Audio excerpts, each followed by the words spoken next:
நண்பர்களை நீங்கள் பார்த்து கொண்டு இருப்பது உங்கள் கௌசிக் ரிவ்யூஸ். சரி வாங்க வீடியோக்குள்ள போய் என்னென்ன நடக்க போகுது அப்படின்ற இன்ட்ரெஸ்டிங்கான விஷயத்தை தான் நீங்க இந்த வீடியோவில் பார்த்து தெரிஞ்சுக்க போறீங்க. அது மட்டும் இல்லாம இன்னொரு கண்டென்ட்டா நம்ம அருமையான கண்டென்ட்டா யூஸ் பண்ண போறோங்க. அது என்னடா அப்படின்னு சொல்லிட்டு பாத்தீங்கன்னா, நம்ம ராஜேஸ்வரி இருக்காங்களா, அவங்க இருந்துன்னு ஒரு பக்கம் மிகப்பெரிய ஒரு சாதனை படைச்ச மாதிரி தப்பு செஞ்சதவே ஒரு பக்கம் ஊரெல்லாம் தண்டோராச்சுன்னு இருக்காங்க. அப்படி என்னடா தப்பு செஞ்சாங்க அப்படின்னு சொல்லிட்டு பாத்தீங்கன்னா, அவங்க பண்ணது ஒரே ஒரு தப்பு தான்.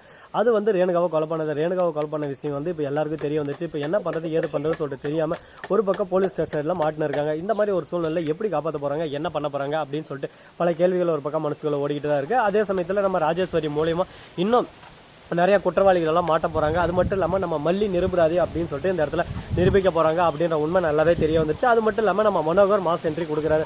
என்னது மனோகரா அப்படின்னு சொல்லிட்டு பாத்தீங்கன்னா, ஆமா தாங்க மனோகர் இப்ப மாஸ் என்ட்ரி கொடுக்குறாரு. மனோகருக்கும் இந்த கேஸுக்கு என்னடா சம்மந்தம் அப்படின்னு சொல்லிட்டு பாத்தீங்கன்னா, மனோகர் தாங்க எல்லா எவிடன்ஸும் ஒரு பக்கம் கலெக்ட் பண்ணது. அது மட்டும் இல்லாம மனோகர் இத்தனை நாள் வெளியே போனதுக்கு ஒரே ஒரு ரீசன் தான், ஆதாரத்தெல்லாம் கலெக்ட் பண்ணி யாரை எந்த விதத்துல அடிக்கணுமோ அந்த விதத்துல அடிச்சு ஓரந்தள்ளணும் அப்படின்னு சொல்லிட்டு ஒரு பக்கம் வெறி கொண்டு போயின்னு இருந்தாரு. அதுக்கான ஆதாரம் எல்லாமே ஒரு பக்கம் கண்டுபிடிச்சிட்டாரு. இதுக்கு மேல யாரையும் ஒரு பக்கம் சும்மா விட்டு வச்சுக்க மாட்டாரு. எல்லாரையும் ஒரு பக்கம் போட்டு தகிட்ட அப்படின்னு சொல்லிட்டு போட்டு அடிக்க போறாரு, துவம்சம் கிளப்ப போறாரு. அதை பார்க்கும்போது நமக்கே ஒரு பக்கம் ஆச்சரியமாவும் இருக்கு, வியப்பாவும் இருக்கு. இருக்கட்டும் பாத்துக்கலாம். எவ்வளவோ பிரச்சனைகள், நஷ்டங்கள், துக்கங்கள், துயரங்கள் எல்லாமே வந்துருச்சு. இதுக்கப்புறம் எதனா பாத்துக்க முடியாத நம்மளால அப்படின்னு சொல்லிட்டு ஒரு பக்கம் யோசனை இருந்தாலும், அதே சமயத்துல மறுபக்கம் என்ன நடக்குது அப்படின்னு சொல்லிட்டு பாத்தீங்கன்னா, நம்ம கதிரேசன் இருக்காருல, அவரு என்ன பண்ணாரு அப்படின்னு சொல்லிட்டு பாத்தீங்கன்னா, மனோருக்கு வாரன் இது ஒரு பக்கம் இது மிரட்டல் கொடுக்குறாரு. நான் மனோகரே உன் இஷ்டத்துக்கு நீ என்ன வேணாலும் சொல்லுவேன், எல்லாத்தையும் நான் கேட்டு இருப்பேன்னு சொல்லிட்டு நினைக்கிறியா, இந்த எவிடன்ஸ் எல்லாம் உனக்கு எப்படி கிடைச்சு, யார் மூலியமா கிடைச்சு அப்படின்னு சொல்லிட்டு கதிரேசா மிரட்ட ஆரம்பியா. யோ கதிரேசா, என்ன என்னவே மிரட்ட ஆரம்பிக்கிறேன் நீ, எனக்கு என்ன எல்லாமே தெரியும். அது மட்டும் இல்லாம எனக்கு ஆதாரத்தை கொடுத்தது வேற யாரும் இல்ல, ரஞ்சிதமா என்னோட மக அப்படின்னு சொல்லிட்டு சொல்ல, என்னது ரஞ்சிதமா அப்படின்னு சொல்லிட்டு ஷாக் ஆயிரம் ஒரு பக்கம். ஆமாங்க ரஞ்சிதமா, எல்லாத்துக்கும் காரணம் முற்றிலும் ரஞ்சிதமா. ரஞ்சிதம் எந்த ஒரு விஷயத்தையும் நான் சொல்ல மாட்டேன்னு சொல்லி எல்லா விஷயத்தையும் ஒரு பக்கம் சொல்லிட்டாங்க. இப்ப என்னடா பண்றது, என்னதான் பண்றது, இதுக்கு வேற வழியே இல்லையா, இப்படியே போயிட்டு வந்தா அந்த பிரச்சனை இன்னும் எவ்வளவு நாளைக்கு போக போகுது, எப்படியெல்லாம் கொண்டு போக போறாங்க அப்படின்னு சொல்லிட்டு பல சந்தேகங்கள் நம்ம மனசுக்குள்ள ஓடிக்கிட்டு தான் இருக்கு. அந்த சந்தேகங்களுக்கெல்லாம் விடையெல்லாம் ஒரு பக்கம் இருந்தாலும், அதே சமயத்துல நிறைய மாற்றங்கள், நிறைய திருப்பு முனைகள் எல்லாம் ஒரு பக்கம் ஓடிக்கிட்டு தான் இருக்கு.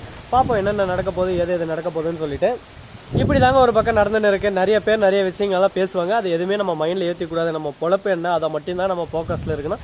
அந்த மாதிரி தான் ஒரு பக்கம் போயின்னு இருக்கு. ஒரு பக்கம் எல்லா பக்கமும் சரி ஓகே ஃப்ரெண்ட்ஸ் இருக்கட்டும். இந்த மாதிரி நிறைய பேர் நிறைய விஷயம் பேசுவாங்க, அதை பத்தி எல்லாம் நம்ம கண்டுக்கவே கூடாது. ஏன்னா இந்த காதல வாங்கி இந்த காதலை விட்டு போயினே தரணும், அதை பத்தி நம்ம யோசிக்கவும் கூடாது, என்னைக்கு நம்ம காதல் வாங்கிக்க கூடாது. அது போலதான் நம்ம மனோகர் இருக்காருல்ல, அவரு பண்ண தப்பு எல்லாமே ஒரு பக்கம் நம்ம கண் முன்ன வந்து போகுது. என்ன பண்றதுங்க.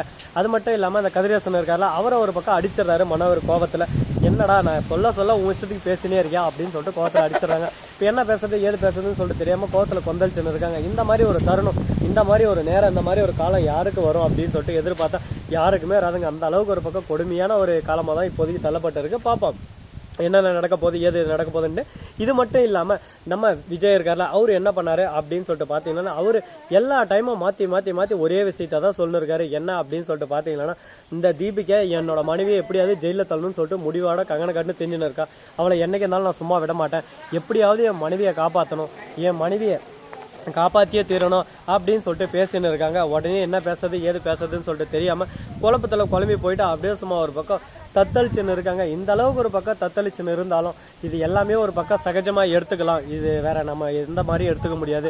ஏன்னா நிறைய விஷயங்கள் எல்லாமே இதுல அடங்கி இருக்கு. அது மட்டும் இல்லாம தீபிகா பொய் கேஸ் போட்டு எப்படியாவது ஜெயில தள்ளி கழித்து என்ன வைக்கணும்னு சொல்லிட்டு ஒரு பக்கம் யோசிச்சுன்னு இருக்காங்க. ஆனா அதெல்லாம் நடக்குமா, வாய்ப்பு இருக்கா அப்படின்னு சொல்லிட்டு பாத்தீங்கன்னா, வாய்ப்பில்ல ரசா, வாய்ப்பில்ல. என்னதான் பண்ணாலும் என்னதான் சொன்னாலும் நடக்கிறதாங்க நடக்கும். அது மட்டும் இல்லாம நம்ம தீபிகா இருக்காங்கல்ல, அவங்க செம்ம கோவப்படுறாங்க ஒரு பக்கம். எதனால அப்படின்னு சொல்லிட்டு பாத்தீங்கன்னா, இப்ப மல்லியை ஜெயில போடணும்னு சொல்லிட்டு ஒரு முடிவுல இருந்தாங்க. ஆனா மல்லியை ஜெயிலையும் போட முடியல, ஒரு பக்கம் எதுவும் பண்ணவும் முடியல. இப்ப என்னடா பண்றது ஏதுடா பண்றதுன்னு சொல்லிட்டு தெரியாம குழப்பத்துல குழம்பி போயிட்டு சரி வீடு பாத்துக்கலாம் அப்படின்ற நிலைமையில தள்ளப்பட்டு இருக்காங்க. இது மட்டும் இல்லாம நிறைய விஷயங்கள், நிறைய மாற்றங்கள் எல்லாமே ஒரு பக்கம் ஏற்படுத்தி தான் இந்த இடத்துல ஒரு பக்கம் ப்ரெஷராக எல்லாமே நடந்துட்டு இருக்கு.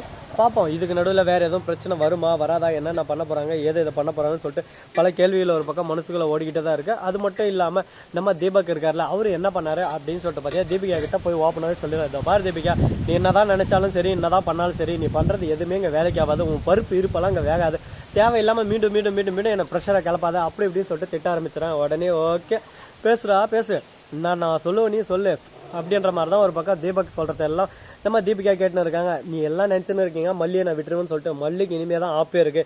மல்லி எந்த விதத்துல எப்படி அடிக்கணும்னு சொல்லிட்டு நான் ஆல்ரெடி டார்கெட் பண்ணி வச்சிட்டேன். அந்த விதத்துல மல்லியை அடிச்சேன்னா அதுக்கப்புறம் மல்லி என்னைக்குமே எழுந்திரிக்க மாட்டான். அவன் வாழ்க்கையில எதுக்குடா இவனை தொட்டோம், இதுக்குடா இவனை பார்த்தோம் அப்படின்ற மாதிரி பயப்படுற மாதிரி நிறைய விஷயத்தெல்லாம் நான் செய்தான் போறேன் அப்படின்னு சொல்லிட்டு பேசிட்டு இருக்காங்க. அவங்க என்னென்ன பண்ண போறாங்க, எதை பண்ண போறாங்க நம்மளுக்கு தெரியாது இல்லை. ஏன்னா தீபிகா வந்து ஒரு போலீஸ் அதிகாரி. அவங்க என்ன வேணாலும் பண்ணலாம், எது வேணாலும் பண்ணலாம், எந்த சமயத்துல எப்படி வேணாலும் மாறலாம். அவங்க ஒரு பச்சோந்தி மாதிரி, இந்த பக்கம் இருக்கிற போது இந்த பக்கம், அந்த பக்கம் இருக்கிற போது அந்த பக்கம் அப்படின்ற போது எல்லாமே ஒரு பக்கம் நல்லபடியா நடந்துருமா அப்படின்னு சொல்லிட்டு பார்த்தீங்கன்னா சொல்ல முடியாது. பாப்போம் இன்னும் என்னென்னலாம் நடக்க போகுது, ஏது இதெல்லாம் நடக்க போகுதுன்னு சொல்லிட்டு. இது மட்டும் இல்லாம மறுபக்கம் ரோட்ல ஆயா பாட்டி எல்லாமே போயிட்டு தான் இருக்காங்க. எல்லாரும் நம்மளோட ஃபேன்ஸ்ன்னு சொல்லிட்டு சொல்லிடுறாங்க. ஆனால் அதை பற்றியெல்லாம் நமக்கு இது பண்ணக்கூடாது. ஏன்னா நம்மளுக்கு போய் ஃபேன்ஸ் யாரும் இருக்காங்க சொல்லும் பார்க்கலாம். ஒரே ஒரு பையன் தான் ஆட்டோகிராஃப் கேட்டு ரொம்ப நேரம் நின்று இருக்கான். போனால் போதுன்னு சொல்லிட்டு போகிற வகையில் கையெழுத்து போட்டுடலாம். உங்களுக்காக நான் பேசின்னு இருக்கேன், அதனால தான் சரி ரொம்ப நேரம் நின்று பேசினு இருக்கேன். இல்லைன்னா போய் சைன் போட்டு இருப்பேன். அது இல்லை, ஃபேன்ஸ்க்கு கொஞ்ச நேரம் வெயிட் பண்ணி கையெழுத்து வாங்குறது தப்பு இல்லைங்க. அதனால் வெயிட் பண்ணட்டும். வாழ்க்கைன்றது ஒரு வட்டம், அந்த வட்டத்தில் எங்கே போனாலும் இந்த இடத்துக்கு நம்ம வந்தாகணும்ல. அதனால் வெயிட் பண்ணுறது தப்பே இல்லைன்ற விஷயத்தை நம்ம ஆணித்தனமாக அடித்து ஒரு பக்கம் சொல்லிக்கலாம். இந்த வீடியோவை பிடிச்சி இதோ அங்கதான் நின்றுக்கிறான் பார்த்தீங்களா. வாங்க ப்ரோன்னு சொல்லிட்டு மின்னு வந்து கூட்டுன்னு இருக்கான். சரி போனால் போது போயிட்டு அவனுக்கு நான் ஆட்டோகிராஃப் போட்டுறேன், நீங்கள் எதுவும் ஃபீல் பண்ணாதீங்க.